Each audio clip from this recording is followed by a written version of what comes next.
So it begs the question, how worried should old Joe Flacco be? Very worried. Just like any quarterback that has a young fella breathing down your neck, and not to mention he's a Heisman winner.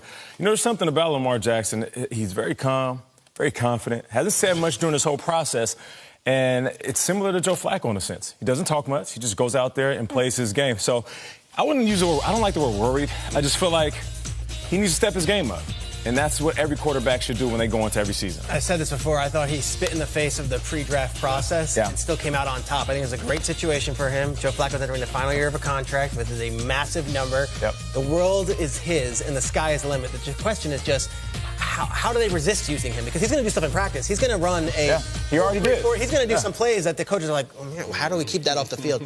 My question is, do they utilize him in sub-packages, get him out there on the wing, get him out there in the slot? Maybe Wildcat. Maybe Wildcat. Pistol offense, right. Is that the front office idea, though, that he spat in the face of the draft process? Yeah. Well, I don't know if it's front office, but around the league, it's like, you know, he didn't do any of the things. To the traditionalists. You know, he didn't do any of the things that everyone told him to do. And he said, I'm playing quarterback. And he said, you know what, still, I'm a first-round pick. And he still went in the first round. This is not Roethlisberger looking down a third-round pick. It's the first-round pick. I'm coming to take your job. And I just thought John Harbaugh this week, I haven't seen that look on his face in years. He looked youthful. He looked excited. Exuberant. We got this incredible new toy. And Joe Flacco is a great citizen and player, but maybe not the most fun to coach.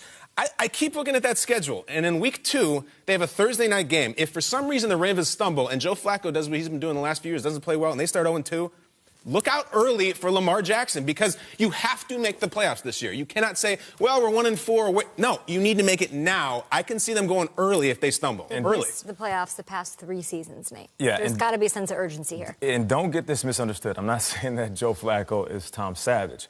But looking at the quarterback situation, Savage and the athletic ability of Deshaun Watson, Joe Flacco and the athletic ability of Lamar Jackson, that's a completely different element. And like you said, it is. For an offensive coordinator, it's a new toy. You can draw up a completely different game plan depending on who your starting quarterback is, and that's the decision they have to make. Really quickly, Marty Mornhinweg is his offensive coordinator. That's who Michael Vick was with in Philadelphia. Talk about it. And Greg Roman is the quarterback coach who was with Colin Kaepernick in San Francisco.